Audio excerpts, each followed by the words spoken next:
Welcome to the Wodesman podcast, catching up with all things bushcraft, wild camping and the great outdoors.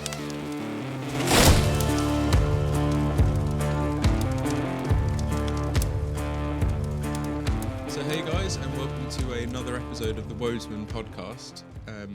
Obviously our last one being the Bush Solutions. This is an interim podcast, so your listener Bush Solutions will be getting caught up on the next episode. And today we're just going to have a little bit of a discussion with a very good friend, John Bow, who's the founder of Wildway Bushcraft. So he's a leading bushcraft instructor, known really for his passion outdoors, sharing his skills on his amazing courses that he does, and all of his very inspirational expeditions into different parts of the wilderness. So, John, it is a pleasure to have you here, buddy. Thanks for glad we could finally hook up the dates. Yeah, 100%. It's been one of those things we've meant to do for ages. I know we've been speaking about it for probably over a year since the Wilderness Festival. Yeah. It's, life is busy for everyone these days. So, happy to be here, man. Thanks very much. No worries at all. And for those of you who may not know, could you start by just telling us a little bit about yourself and obviously how you got into bushcraft? Because I'm quite aware of your background, but some of our listeners may not, or some of them may have heard of Wildway Bushcraft, seen you at the Bushcraft show doing different bits and pieces. So, yeah, just a little bit of your background. Yeah, of course. I mean, my background is sort of military based. I joined the military at 18, and then did sort of 8 years service over sort of Afghanistan and Iraq and all that sort of stuff. When we were in the desert, looking for weapons of mass destruction that didn't exist, and then I sort of left the military and did some jobs in Civvy Street and a bit of sort of private security stuff, and then re-enlisted into the army. Oh wow! Because I'm an idiot. Glutton for punishment. I guess it's something you knew. It was something familiar. Yeah, absolutely. I didn't realise at the time, but I was going through some pretty hefty sort of mental health issues. I was suffering with post-traumatic stress from service. Yeah, I can imagine. And it just felt a bit like a comfort blanket. But yeah, so I joined the army, and then 2 years into that, sort of my mental health issues became too much to cope with, and I got medically discharged. Well, they told me I was going to get medically discharged, which is basically, for anyone that doesn't know, kicked out the army kicked out the military for medical reasons. So I had, which only kind of worsens that position, doesn't it? It's like you're broken, but now you haven't got a job. And going through recovery and stuff like that, I was drawn to the woods, and now I'd always been brilliant, interested in woods and adventure and I can imagine. First Nations people and all that sort of stuff, you know, the Canadians and the Native Americans and all that sort of stuff fascinated me. Yes. So I figured I want to do something for myself. So I started teaching bushcraft very, very sort of slowly at first.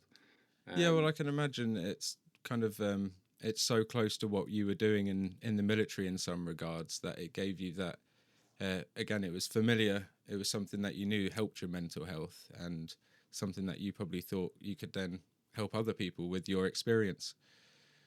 Yeah, absolutely. Yeah, I mean, it was part recovery for me, getting out into the woods and messing around, carving and all that sort of stuff. You know, which it is for a lot of us, definitely.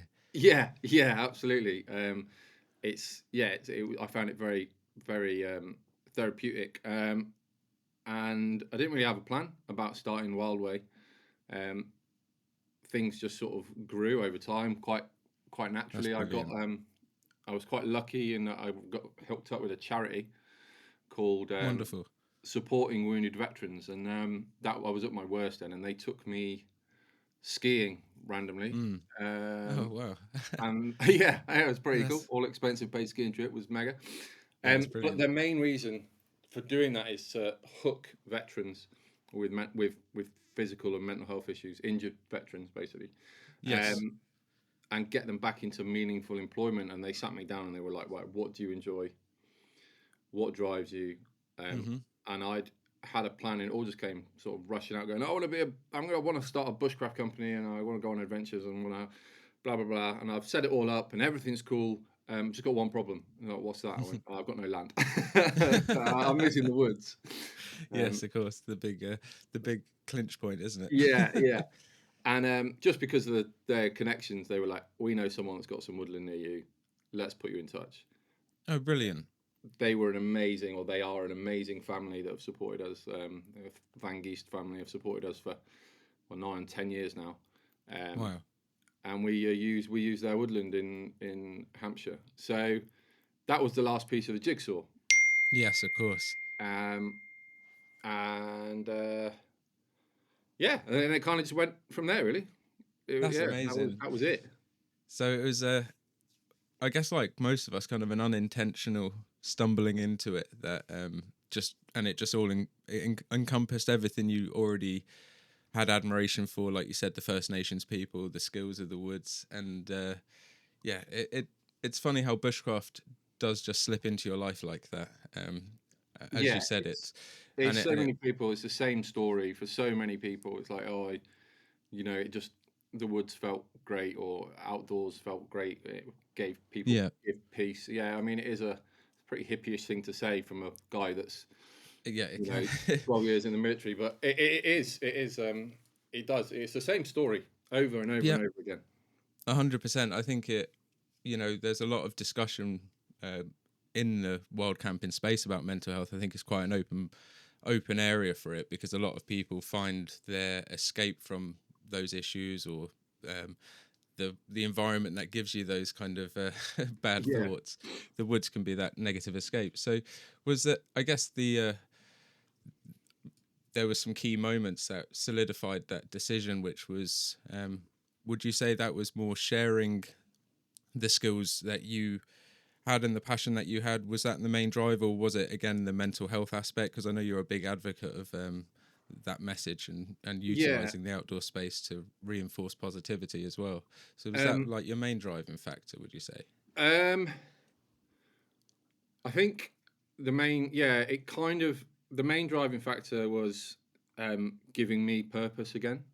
If I'm honest, it was a selfish reason. I never envisaged like being sort of the next Ray Mears or Bear Grylls like some guys do. I was just sort of course.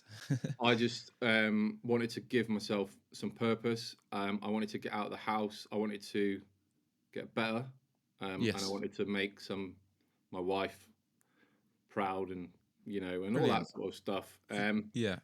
And it just started very sort of slowly with teaching, like one day stuff. I went on a course. I did a couple of courses with other providers, and I was like, it sounds very egotistical, and I don't mean to come across as a bit of a dick, but I did their courses and thought I can do this better. Yeah, brilliant. I can put a different spin on this. That's how you do build something better, isn't it? You have to look at it and research what's out there and think how you can bring your own spin on it. It's why every person does their own thing. It's like why I'm doing my own YouTube channel, because I see a different avenue I can take things. I found things to be. I struggle with things being very serious. I'm similar. Yeah, I mean, don't get me wrong. I love teaching. I take that very seriously. I take what I do very, very seriously. But I don't take life particularly seriously. So there was lots of there was courses that I went on, and I found them a bit too straight laced, and and I know what you mean. And I was like, what we're doing is teaching people to have good times in the woods, and it can be more chilled and more relaxed than this. It needs to kind of nurture that freedom that bushcraft does have, doesn't it? Yeah. Because I know what you mean. There can be some that are very regimental, and for good reason. That's their method of ensuring that they're safe outdoors. Yeah. So they have their reasons for that. But like you very well say, it's given a little bit of freedom in that as well. Yeah. So I mean, so that's how it sort of evolved, and then we did more and more courses, and people asked us for stuff. We started very slowly, very organically, and it just got to the point where I was teaching professionally. It's just like, oh, all of a sudden I've got 16 people in the woods for a weekend, and I'm like, Wow. all right, I'm actually earning some money out of this. And then I added blokes to the team. We got another guy in, and then now we're up to the point where we've got sort of the best part of 8 regular That's freelance brilliant. staff. We got 4 or 5 members of full-time sort of staff on the books. That's amazing. Yeah, So it's now, really grown for you. yeah. Now I Yeah. can't remember the last time I taught a lesson. I was sat behind a computer doing social media most of the time. Often takes that, like, it just takes a Yeah, fun turn, doesn't it? You kind of, yeah. like you said, you started doing it because you wanted to be outdoors Out in the more, and woods. yeah, Yeah, well, it I'm just out in the woods transitions this into weekend admin. teaching. I'm out That's in the woods brilliant. this weekend teaching our level 4 course, which is like a year-long course. So I'm teaching the carving element of that this weekend. So Oh I'm wow, looking forward nice. to getting back out there. So Yeah, you can't beat a bit of dirt time. no, absolutely not. So you've given us there a really good explanation of how you got into Wildway, and how it really progressed into the company that is today. And could you give us an explanation about some of the varieties of courses that you do run? You just touched there that you're going to be doing some carving bits. So did you say a level 4 carving workshop? Yeah. So so there's no real governing body within the UK for bushcraft, as you're probably well aware. Yeah, of And course. your listeners are probably well aware as well. We went down the route of sort of getting our courses accredited with the NCFE, which Nice. it gives us some sort of like tangible learning outcomes that we can teach, and Yeah, of it course. gives certificate and awards and credence to what we do. That's I brilliant. think now Yes. there's people out there who are like, no such thing as certificates. Ray Mears doesn't have any certificates. You're like, yeah, you're absolutely right, he doesn't. But Yeah, but it has levels of like certification, like you can just pass the course, or you could get a merit or a distinction if you do yeah, well. So there is it's horses for courses, but having that, like you say, some actual goals written down that you can follow and achieve in a progressional kind of format does help, yeah. and So we something that start. is a bit of a standard. Yeah, for sure. Yeah. So we do your usual stuff, like a 1-day course would Like an basically be for introduction. people that have never done it before, and then we do a weekend course, which is our Yep. level 2 course, which covers sort of 16 subjects in the weekend. Nice. Everything from safe knife use to how to skin and butcher fish, birds, and mammals. Brilliant. Firelighting, traps and snares, cordage, knife tool maintenance, knife law, letting people know what they can and can't do within the UK. Brilliant. All of that, water sourcing, all the fundamentals, as it were. Yes. Yeah, of course. And we call that our foundation sort of level 2 course. And then we do an intermediate bushcraft course, which is all 5 days long. And Yep. we build on those skills, so it's more sort of craft related. So we're weaving using different materials like willow and Amazing. rush. Yeah. We're making birch bark containers. Yeah, because there's so much nuance to fit into like Yeah, each aspect, isn't there? It's impossible to do um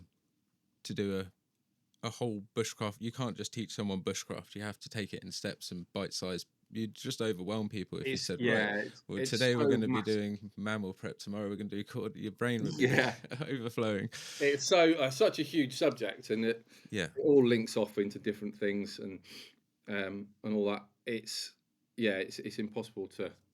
It's a lifetime's worth of knowledge. I mean, I still love learning new stuff and going on courses and all yeah, that sort of jazz.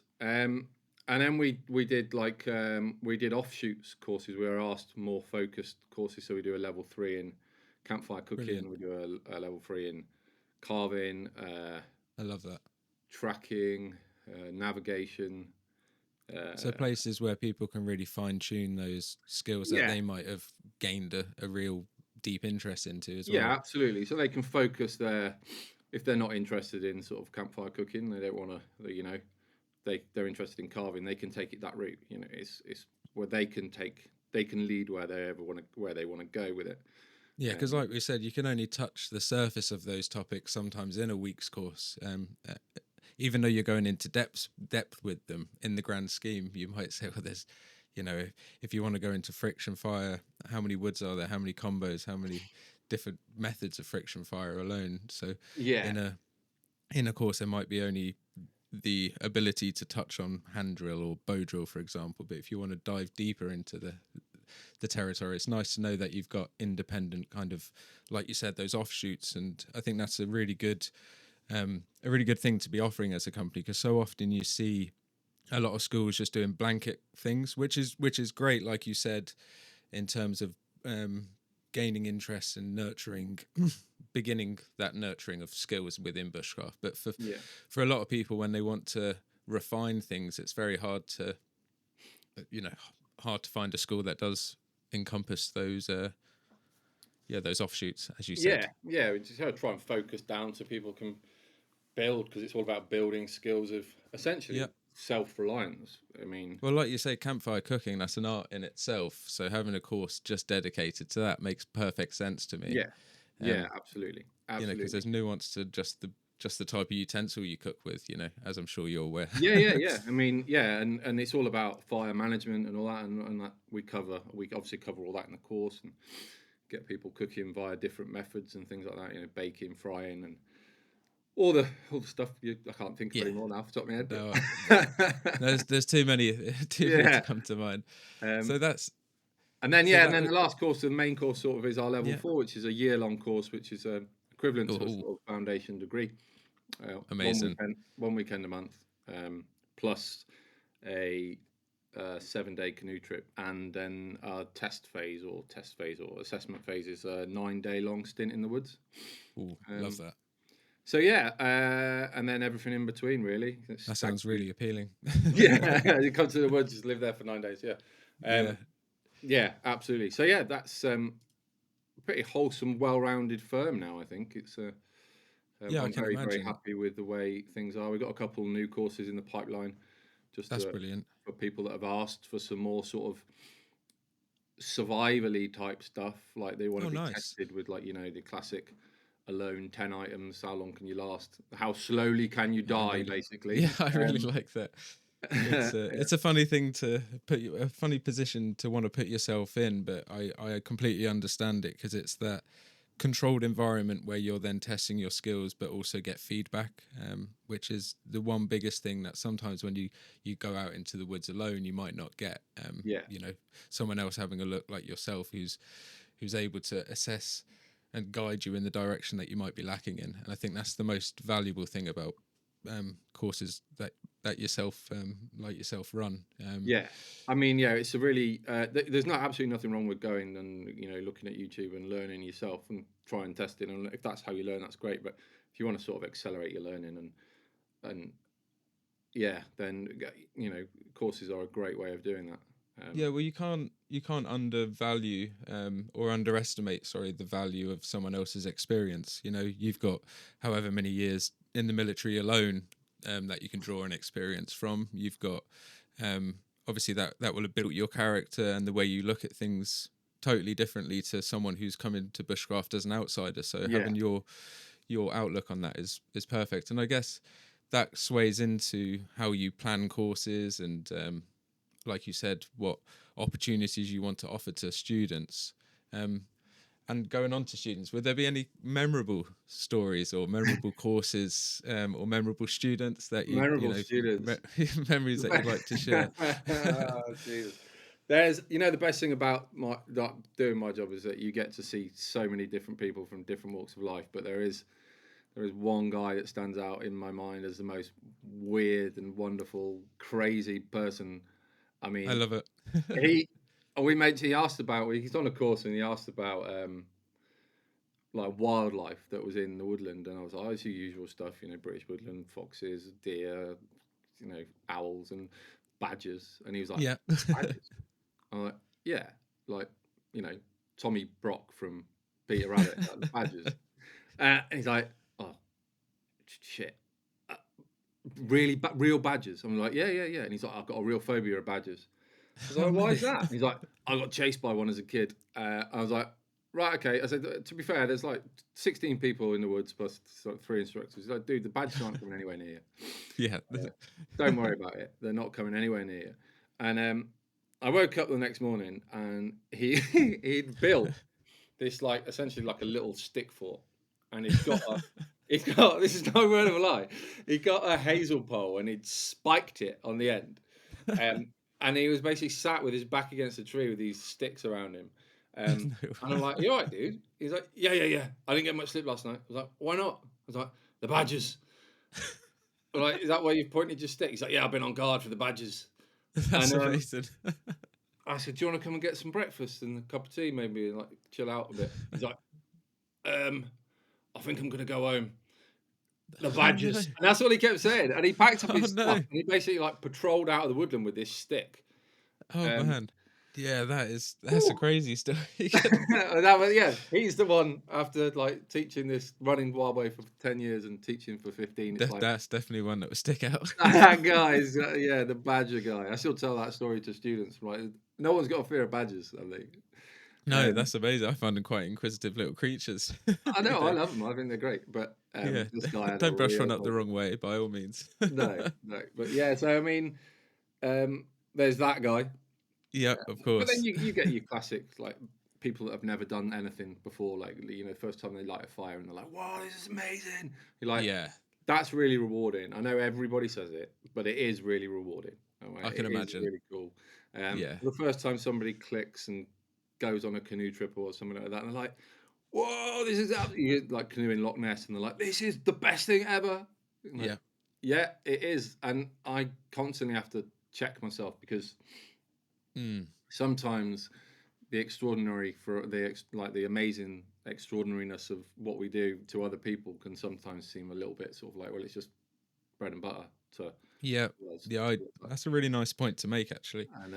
And you have to remember how you felt the first time you achieved something, like I remember from friction firelighting, or the first time you ran a rapid or something like that, and you're just like, whoa, and that magic is great to see in other people. You do have to slap yourself occasionally and go like, I know that, I know why they're feeling like that, even though you might be thinking, yeah, well done, mate, you've identified a deer track, whoop-de-doo. But it's like, whoa, for them, it's like, whoa, this is amazing. It's a huge nurturing moment, isn't it? Because, like you said, we can forget how awe-inspiring it was to us the first time we ever did things like you said, friction fire, or managed to identify something you've been like, it had been evading you, and you were like, yes, I finally found it. Absolutely. Which is why I think like lifelong learning is such an important thing, like because otherwise you can become stuck and very easily,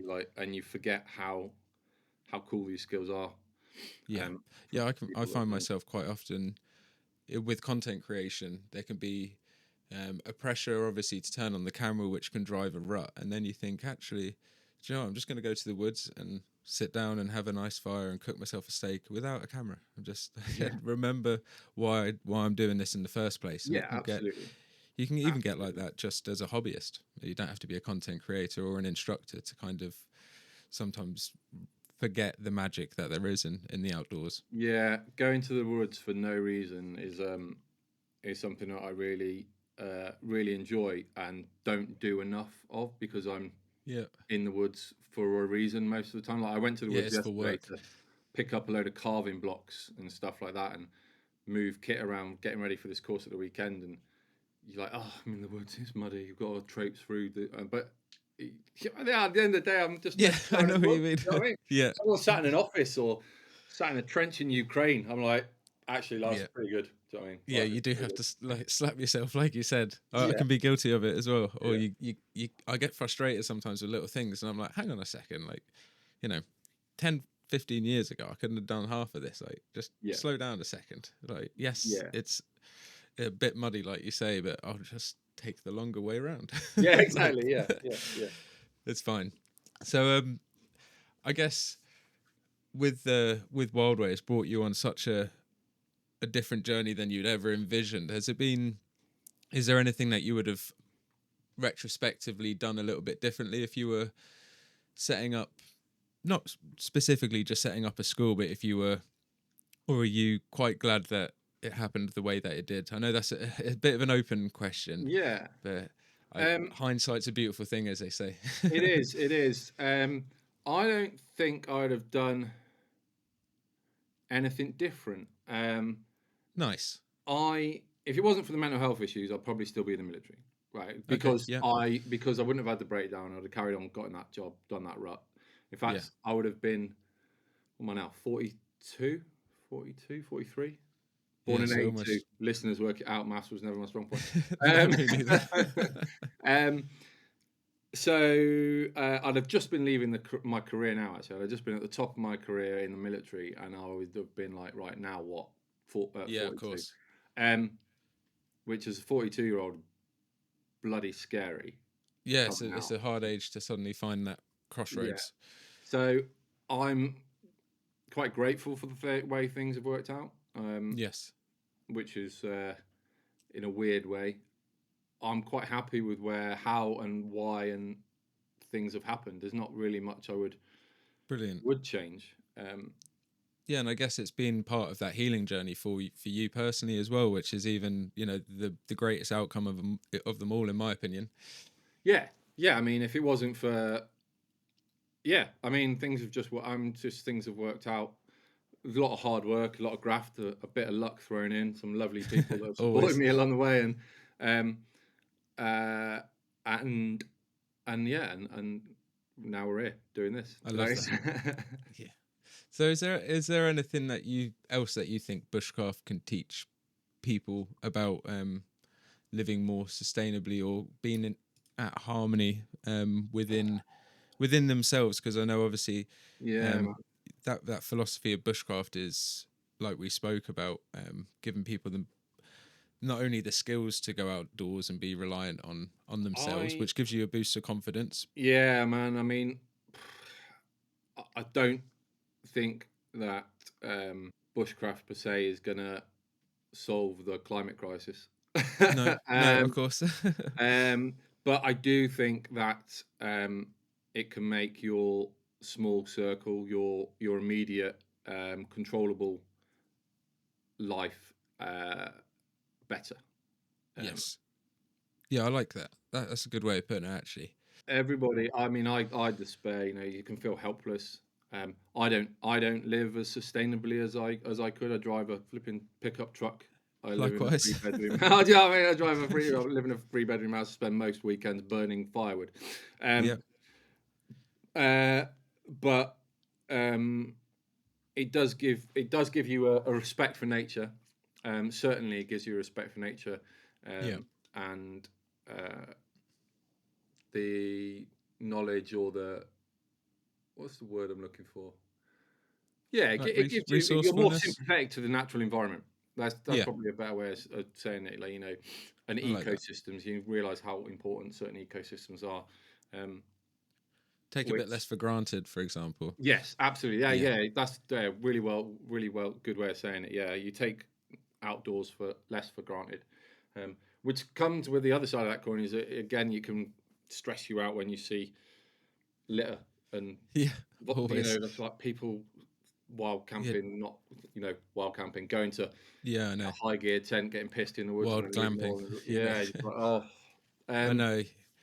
And that's a respect that can almost never be conveyed without people having the opportunity to or the freedom to do that. But it's this catch-22, isn't it? Because some people have never, it's almost like they've been so restricted from the wild that when they get out there, they just go bonkers and they're just like, yeah, forget this this yeah. beautiful thing's what we're trying to or enjoying being in and want to It's protect. really difficult, man. I mean, people are so far removed from nature um, Yeah. and wild spaces, um, that it's really difficult, especially in the UK, because there's so many people on such a tiny island, Oh um, yes. and there aren't any wild spaces essentially where you can really go and be alone, No. like you can do in, say, I mean, I went to Finland the other week, and it was like 2 people per kilometre. Oh man. And everyone's like, oh man, that's amazing. But Yeah. they have such a healthy respect for nature, Of course. and they're all Yeah. outdoorsy people. We just don't have that culture. I don't know No. why. I don't know why we don't have that culture, but we just don't. I don't. Yeah, it's strange. Like you say, the places that we do have are very restricted, so they get very popular. You know, for example, Yeah. like Snowdonia is not. It's not uncommon to have a queue going up there now. You know, Dartmoor, we very quickly losing the rights to wild camp on. We Yeah. basically got places like Scotland where you got the right to roam, but that's such a long journey for a lot of people, Yes. and so then we're restricted to, um, you know, essentially stealth camping, which never really gives you I the hate that phrase. yeah, and it never really It's gives you called the full. it's called trespassing. Yeah, exactly, exactly, and it never gives you the reality of, like you say, wild camping, Yeah. because you're always at that, or you always have that anxiety of like, oh, I'm trespassing, or Yeah. Yeah. I mean, like, yeah, I like to go to the woods and relax. I don't like to go to the woods and pretend and like fear that I'm going to be disturbed by some park ranger or a farmer or exactly, somebody like that. Do you know what I mean? And yeah, it just defeats the point to me. Now I'm very before anyone like gets on my case, was like, oh, it's all right for you. Yeah, it is. It is all right for me. I'm very very lucky that I have access to woodland. Um, but yeah, but it is what it is. I completely understand that as well, because it's that dichotomy that we are in the UK. It's yeah, like it's so there's not much space, like you said. There's a lot of people, and as that space grows, I guess there is, um, you know, as more people do it, access either has to be, you know, it's going to become a bit more packed in those areas, or yeah. some, I mean, I'd like to see more access. I mean, I'd yeah, like to see more access to wild spaces. Um, I understand why there isn't because there's lots and lots of idiots that would yeah, the abuse lack it. of respect. Yeah, lack of respect. Which is until that culture changes within. I wouldn't even say the United Kingdom. I think within England. I think Wales and Scotland Yeah, have it a bit better than we do. Maybe because they have more rugged environments and yes. they're reliant on sort of adventure tourism maybe, but we don't seem to. No, I know what you mean. It's not uncommon to just see like fly tipping on the edge of woodlands. And No, you think, I know. well, God forbid they had access to the middle of the woodland. Yeah, yeah, yeah, And it is always the same. It's the few ruin it for the many. But bushcraft definitely helps people along that journey of understanding that these places these, you know, nature reserves or forests are places that or spaces rather, that we should be protecting. So I do think I yeah. agree with you. It kind of helps with along that journey. It's really difficult, man. It's really difficult because I mean, I wrote a blog years ago called the Leave No Trace dichotomy or something like that. I can't remember the Okay, exact title. Oh, the Leave No Trace nice, misnomer. That was what it was called. brilliant. I'll Um, leave a link to that in the show notes as well. yeah, I don't know. I'll have to find it. It's like deep within the Wildway Yeah, blog of course. ecosystem. But it was like, look, how do you engage people in bushcraft in wild spaces without them leaving some trace? Do you know, like Yeah. how do you teach people that you can use willow bark for making cord instead of Hmm. buying paracord, like maybe for a project without affecting that environment? You've obviously Yeah, of left a course. trace by pruning that tree, right? Yep, Um, yep, 100%. so I There's think that always some effect. what we need to do, I think, is engage people in those spaces Hmm. because if you don't engage with it, it has no use to you. Therefore, you don't value it. Yes. Therefore, when Yeah. it's removed, it doesn't matter to you because you never used it in the first place. Yeah, yeah, yeah. It never meant anything to you anyway. Exactly. So why would you be Yeah. bothered? Why would you care? Yes. Hmm. So I think that is one thing that we really push with our school groups that we teach stuff in schools on a Monday to Friday, That's teaching the brilliant. national curriculum to kids and stuff as the other half of our business called the Fresh Air Club, and Amazing. we're hammering that all the time. So like you've Yeah, got to brilliant. I engage love these that. people, otherwise, what's the why? Why? But Yeah. why? I don't care if that tree gets cut down. Yeah, you got You to know? start at the. You got to start when they're young.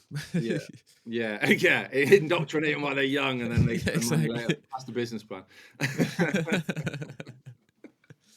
So, I guess with that, have you noticed any shifts in the kind of social acceptance of bushcraft over the years you've been doing Wildway?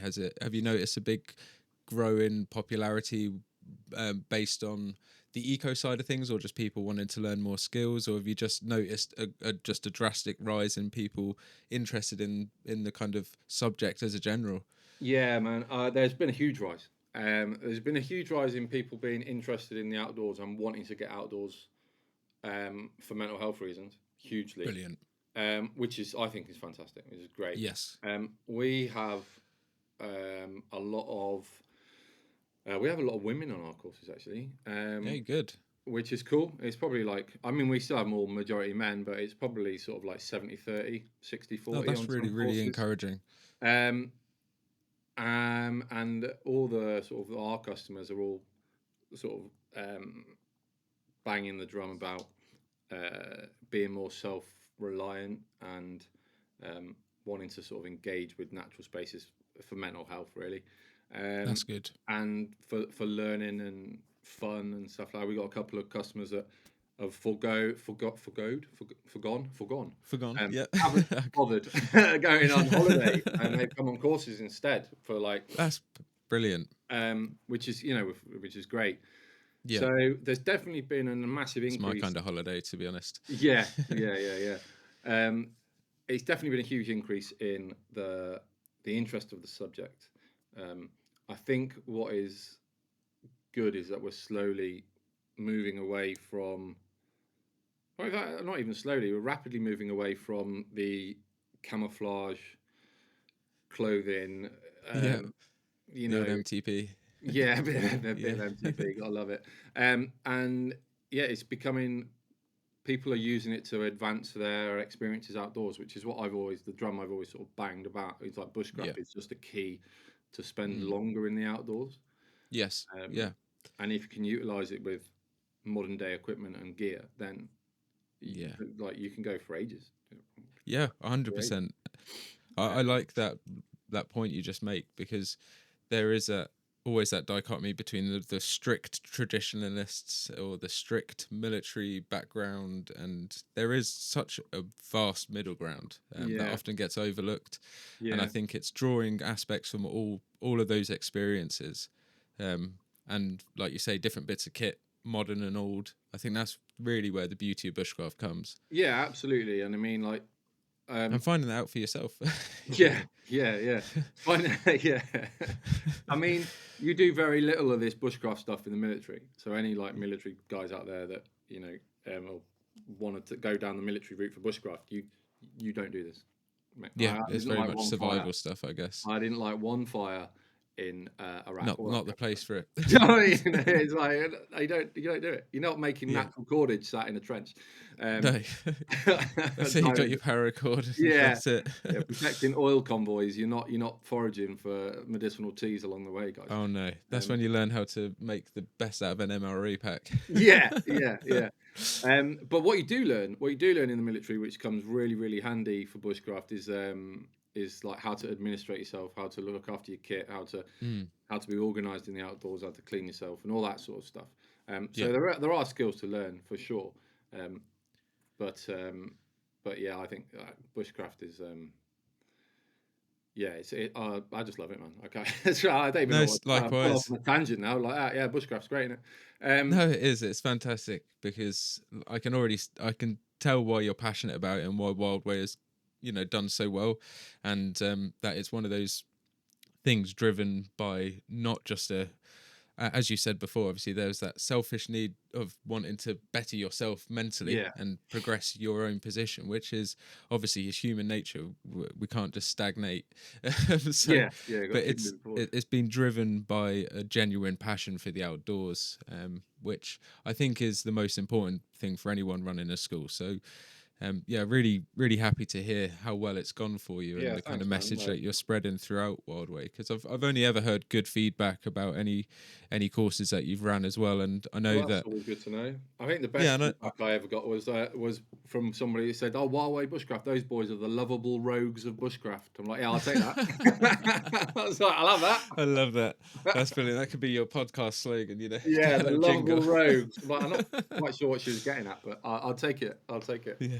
No, I love it. And I mean, I know you've been busy on a few courses. You've just come back from, you just said Norway, wasn't it? Finland, yeah, Finland, Finland, sorry. yeah, Um, I'm yeah. We thinking went. Norway because we're planning a Sweden, on the border of Sweden and Norway, a little canoe trip, myself and Tom soon. Oh, So nice, man. Yeah, hopefully, fingers crossed. fingers crossed. Yeah, no, Yeah. that sounds amazing. But yeah, we've been putting this course together or this expedition together for a couple of years. We tried to get it off the ground for this year, hmm but we didn't quite get enough sort of customers to make it financially viable. Yep, of course. So Big trips.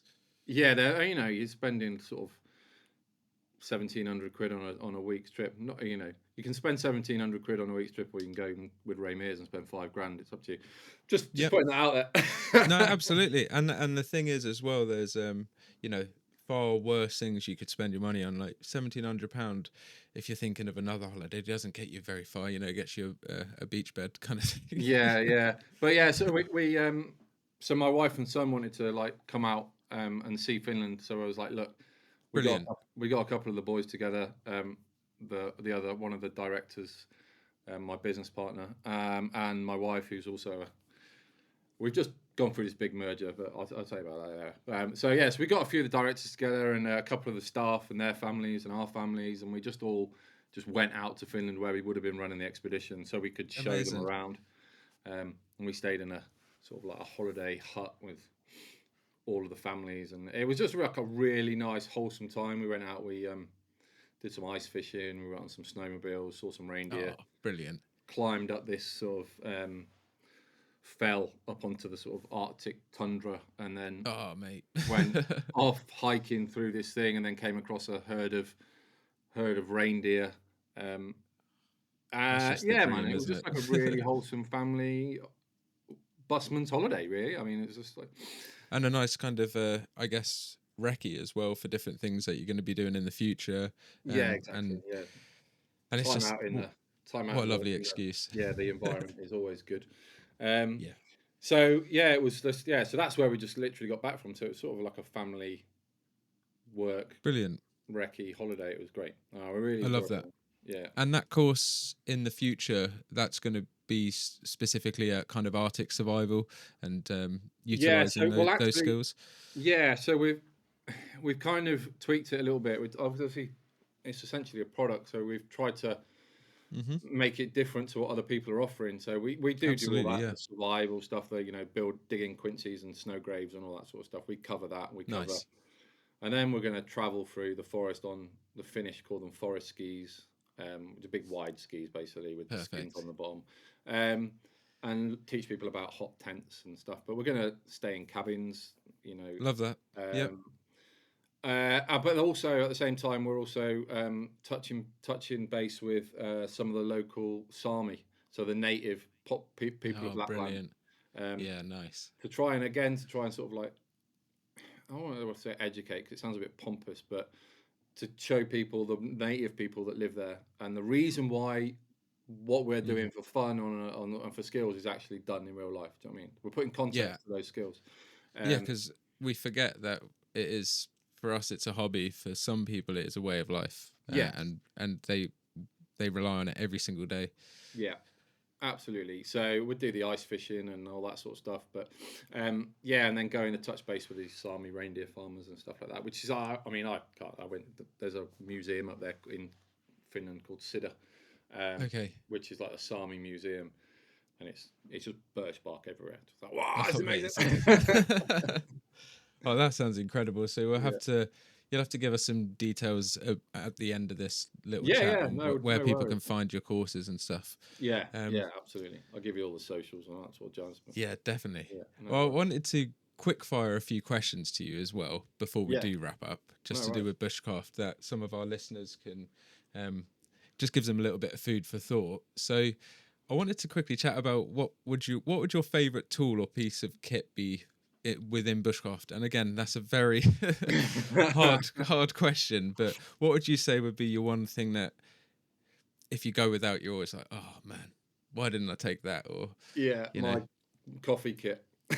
okay, brew kit, yeah, I love Brew that. kit. No, I like my little bits of handmade kit that I've been given or I've purchased. I mean, this is pointless on audio but I'm going to show it to you. It's like, so that is a little Sami reindeer Oh skin wow, fish leather pouch that I keep my like coffee bags in. I'd love for to get a emergency. picture of you holding that up. That could be Yeah, like that. the thumbnail. Yeah. Yeah. But then I've got things like this, like my little birch bark containers and stuff. I mean, That's beautiful. All um, woven. yeah. My favorite bit of kit is something. It's really difficult. Probably my carving kit. Let's say let's go down the traditional route of Yeah. knives.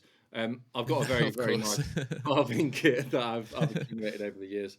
And I think my favorite tool out of that is my Ben Orford medium crook knife, which Oh I mate, do. they're beautiful. Yeah, which I do the majority of my sort of bowl work with when I'm doing ladles or spoons or something like that. So probably my Yeah, favourite bit of kit, probably I that. love that.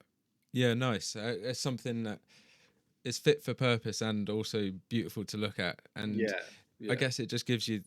Does it bring you back to just when you're carving out a bowl and a spoon? It brings you back to that good place. yeah, That's your man. I happy mean, time in the woods. Yeah, it's well used, it's well loved, it's well patinaed. It looks nothing like the original that I bought it as.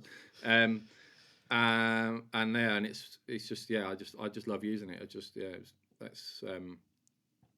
It's like that would probably be my favorite if I have to put a Love pin that. it to the flag. You know what I mean? That. Nice. So, what would be your one bushcraft skill that anyone you think should learn as well? Straight off the bat, number one. Yeah, I'll be really boring and say tool safety. yeah, I like that. Yeah, if you Often can't use, overlooked. yeah, I mean, I know it's such a naff, like boring thing to say, but Oh man, you see so many people on like shorts, and then you're just like, yeah, please don't like use a knife like that. using using knives efficiently and safely. I think once you've got that dialed in, Hmm. it opens up another level. You're like, oh yeah, I can just use this to make that. So Yeah, um, definitely knife skills. yeah, I really like that. Is that something you find is lacking with most newcomers to bushcraft? That Yeah, confidence with a skill, yeah, because or a lot of confidence with a people, it's knife? the first Sorry. time they've been given a knife. Yeah, That's yeah, like, other than a kitchen knife, you go right there. That's yours. By the way, it's razor sharp, and this is how you're going to use it. yeah, So, I think, yeah, knife. yeah. Because Knife safety. remembering just how we probably first ever learnt with a knife, I can't remember how many cuts I probably got doing my first bit of Too carving, and many. it's Yeah, something you same can here. easily forget again.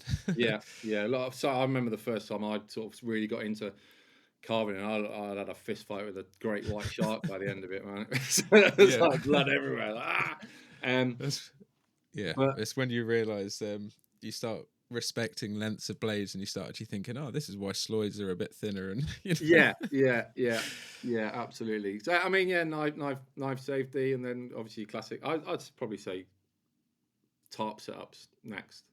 yeah, that's a good one. Yeah, again, it's often overlooked. People just go with the standard, either the plow point or the just straight frame kind of, Yeah, it's getting that up, getting the tarp up quick and efficiently. I mean, yeah, you should and be able to tightly. to get that tarp up straight out of the bag, and it should be up within about 2 minutes. Like that, Yes, that's sort of my standard. Like, right, bosh. you're a Like, man after my heart. yeah, if it's taking you sort of half an hour to put a tarp up, if you can't do it in the sunshine, you know what I mean? It's tarp Yeah. shelter essentially. It's why people die in the outdoors because they don't have adequate shelter. So Hmm. I think Yeah, that good is point. one of the main skills to learn is some quick knots, some knife use. Yeah. The rest just slots into place relatively straightforward once you've got that. Yeah, because going into quickly onto tarps, it's I'm a Ray Mears kind of utilizer of his kind of technique for tarps. Yeah. Kind of my background of learning it was through his videos and one of his courses that I did, or a few of his courses I did when I was younger, and it was always that. And when you're finished with your tarp, make sure it's ready, like you said, just straight away to go for the next time. Yeah, absolutely. Because Yeah, and you don't know when you need to put it up in a pinch, and it's the first thing it that does comes catch out. people out. Yeah, it's the first thing that comes out of my bag. It's the last thing that goes in. Mm. And then whenever we stop, because I lead expeditions and stuff, it's like whenever we stop, and there's somebody it's chucking it down the rain and people start to get miserable, you just got to get it up, man. Just get it up. Yeah. Just get the tarp up quick, and Yeah, everyone absolutely. starts to feel a little bit like, oh, at least I'm not getting soaking wet. So Yeah, shelter really makes a big difference, doesn't it? yeah, absolutely. So yeah, that would be nothing worse than trying to read a map like the rain smashing on your head, and you're like, oh my god, like yeah, absolutely. Brilliant. Well, so going on to another quick question, which I'm quite interested to hear from you, because I know you are quite involved with your deer butchery and stuff at the Bushcraft show. So favorite wild foods or favorite food to prepare or to forage, would there be one that stands out? Would it be deer or would it be a plant? I mean, don't get me wrong, I do love a bit of venison. My favourite sort of food to forage would be red currants, I think. Oh, nice. If you can beat the birds to them, do you know what I mean? Yeah, I was going to say they are a zingy rarity. glass of Haribo goodness. I also like the roots of Woodhaven. Chopped up in and like mixed in through with some porridge and stuff like that. Oh wow! Because Woodhaven, for anyone that doesn't know, tastes a bit clovey. So I quite like that. It's my kind of go-to flavour after I've been in the woods for a little while. Yeah, brilliant. What else? I never thought of that, adding it to porridge. That sounds like a great idea. Yeah, well, I always carry a little like vial of cinnamon for flavour. Flavour in the woods is yeah, a bit of cinnamon, bit of Woodhaven, nice root, and then you can't beat a bit of wood sorrel, that apple zinginess. Yes, it's really good. Another refreshing trail like little find, isn't it? yeah. It's I think that would be sorrel stuffed in some trout, probably pretty good. You know, I've done that a few times. It's quite nice. Yeah, see, it's funny. I always find myself when I'm out in the wild, my kind of aversion to certain foods just disappears because you're just so needy of flavors. Yeah, So, for example, trout wouldn't be a go-to fish for me if I was at home. But when I'm out and whenever I've eaten it, it has been in the woods, and I've like thoroughly enjoyed it. Yeah. So it's funny how I think the most bizarre thing I've ever eaten out on the trail is pike. We caught a. Well, I say we. I didn't. One of the customers caught a pike. They were Thai. I was doing a private canoe course for this Thai family, and they caught this pike, and then I was like, didn't know what to do with it. So I dispatched it and then gave it to the Thai woman, I forget her name, but who cooked it up with like lemon. She brought all this like fresh herbies, chilies and lemongrass and all that sort of stuff. Oh wow! And then I ate that, and it was lovely, absolutely lovely. The same wok that she sort of cooked it up in on the Monday, she was using as a hat on the Tuesday to keep the rain off the red. It was like, I felt like I was in sort of Apocalypse Now at one point. That's amazing. Yeah.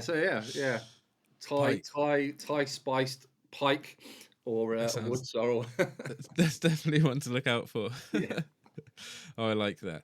Yeah, it's funny how little things, like you said, Woodhaven's just inject a little bit of flavour. It's funny. One of my favourites, which isn't commonly discussed, I don't know why, helpful for making curries outside, is hogweed seed, because it's like cardamom. Yeah. So that's quite a nice flavour, but definitely don't bite into one. Yeah, no, I don't. I'm trying to think of some random stuff that I've tasted that's been, I don't know. Have you done anything like witchetty grubs or anything? No. Oh, I've done wood lice. Oh wow. Yeah, and it was on a school trip. We had a load of school kids in the woods, and they're like, "You can eat wood lice." I was like, "Yeah, we'll do it now if you want."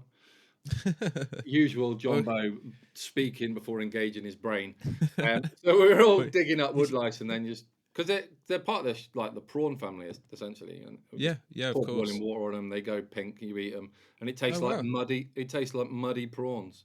They actually go pink. That's Yeah, incredible. they actually go pink. Yeah. I would never have known. But no, I don't do that whole Bear Grylls thing. I've got such a sensitive gag reflex, man. I'd be throwing up all likewise. over the place. Yeah, I was thinking the other day about witchy grubs for some weird reason. I was just like, I honestly don't think I don't think I could unless I was force fed blindfolded. Like, and they would, I wouldn't know when it's coming. Throw up, man. I'd throw up. Yeah, it would be a negative survival solution for me because I'd lose more than I'd put in. Yeah, exactly, man. Exactly. I do like, have you done hawthorn jerky or like fruit leather? I tried to do that, but I left it a little bit long as a big block of jelly, and it started to rancid on the edge. So this year I intend to do it again. Yeah. So we do it on one of our foraging courses when in the autumn. But brilliant. I mix in a bit of like lemon and lime nice. skin. Rind. Oh, like the peel. Yeah, the peel. Finally grate it in there. Yeah, it's pretty cool. Adds a bit of a zing. Yeah, I can imagine. And that's the thing. It's like I was saying, like flavor becomes so so wanted when I'm on the trail. I remember when I've ran out of things. Like, I'm not a coffee or a tea drinker. Oh, okay. So I'll have like a little, squash or something like that, and then it'll come to like day 3 of the trip, and I'm just on water, and then everyone's got their coffees, teas, and I'm like, man, I'm missing flavour right now. Yeah. It's time to lick salt off my finger. It's bad when you're doing that. Yeah, but it's would you say, moving on quickly, would you say there's any environment that you found the most challenging to work in, whether that's the military or whether that's through Wildway or any environment you found yourself in, even over here in All Blighty? Yeah, man. The worst environment for me is UK winter. Yeah. It's like, I was going to say desert. I mean, desert, you just got to keep yourself hydrated. Freezing cold, you just got to keep yourself warm. And they all have their various challenges. But when everything is wet and muddy and windy, that is the worst environment. I guess you've been in the brunt of it in like the brackens and trudging through. I hate it. I hated it with a passion. Yeah. Because you can't dry out, can you? No, everything's wet, and then you get mud in it all, and then it's just horrible. It's just horrible, slipping around and sludgy. So yeah, the worst. That's why we've got some of the best soldiers in the world, because they get trained in Wales. If you can operate in Wales. It's like 9 months of mud. Then anywhere else is a breeze. So yeah, the UK is believe it or not, man, the UK is a difficult environment to work in. In the winter. I mean, it really is. Yeah, and I guess with it being so limited in terms of resources now, there's, like you say, even waterways now aren't the most safe places anymore. No. So it becomes a very hard place to bushcraft as well. Yeah, that's really interesting. I would have, like you said, I probably would have thought you were going to say, Afghan on some sandy plain, but like you said, you've just got to stay hydrated and you're winning there. Stay in the shade. Yeah, I mean, it's very, very different doing the job that I used to do in the RAF as a police officer. Of course. When you've got I'm worked out of a pickup truck or a base where you just go down and buy yourself a lolly if you need it. If you're out on the ground, you're well stocked. Sat in a puddle in the UK, chucking down rain, trying to get a fire going. It don't matter how stocked you are, does it? At that point? Exactly. Challenging environment would definitely be that. Brilliant.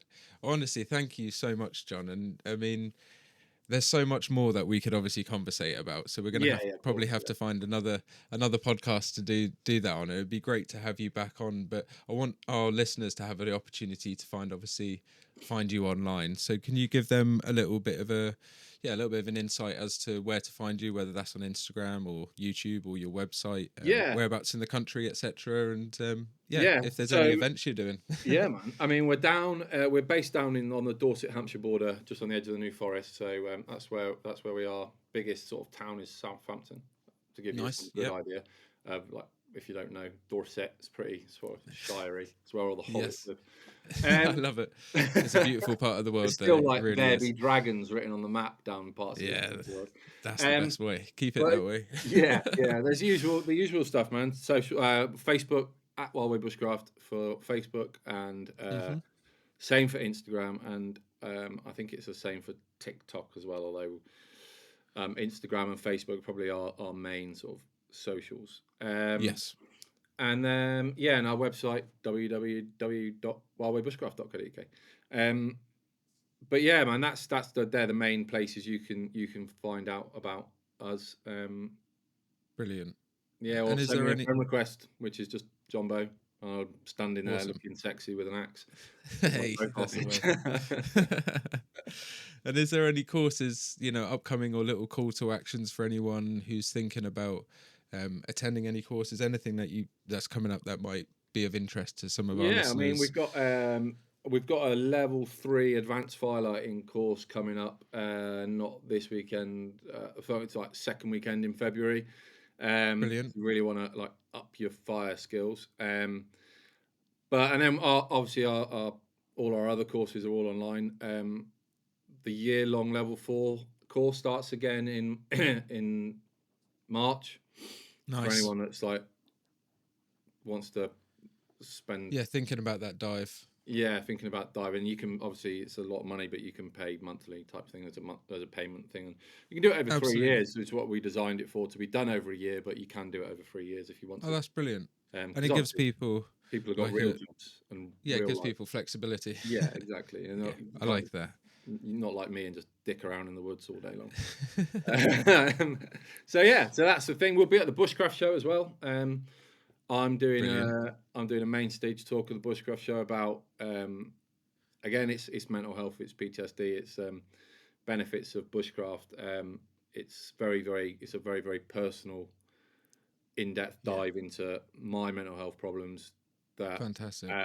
So hopefully people can relate or not.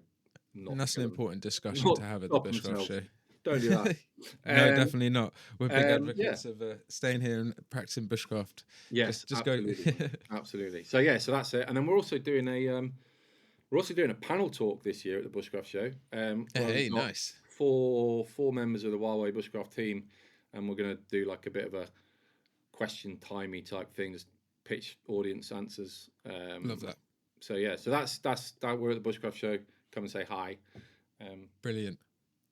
Yeah, that would be fantastic. I know I always enjoy seeing what you're up to at the Bushcraft show, and you'll have your stall there. So I'm going to be popping in to give you a little tug on the arm and pester you. But thank you so much, John. It's honestly been an absolute pleasure, and like we said earlier, so long overdue to get you on. Yeah, well, I don't take it personally. It's all good, man. Life is busy, but thank you very much for having me on. I hope I haven't sort of rattled on too much. No, it's been really insightful, and I think to our listeners, if any of you are thinking about making the deep dive and doing some courses, there's no better place than Wildway. John's got some fantastic experience, and as you can hear, he's a really nice chap as well. So thanks for listening to today's episode, and just make sure you check out Wildway Bushcraft, and until next time, stay curious and keep enjoying the wild.